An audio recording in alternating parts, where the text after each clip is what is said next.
Ooh. That's a nice ocean, you might say. You might say that's real nice.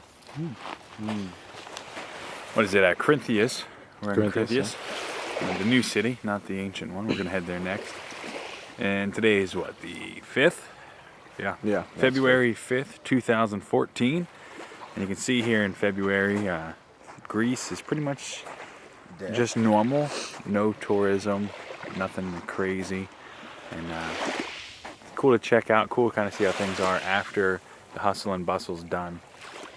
But here, it seems to be pretty relaxed. You can tell in the summertime that this place gets popping. Just the way the beach is, and it goes all the way around. all the different restaurants all around the beach. This is kind of an inlet, and the ocean's still way out there, but so it's pretty calm. Nice mountains. No wind here today. Yesterday was really windy out on the east side of Athens. About an hour west of Athens right now.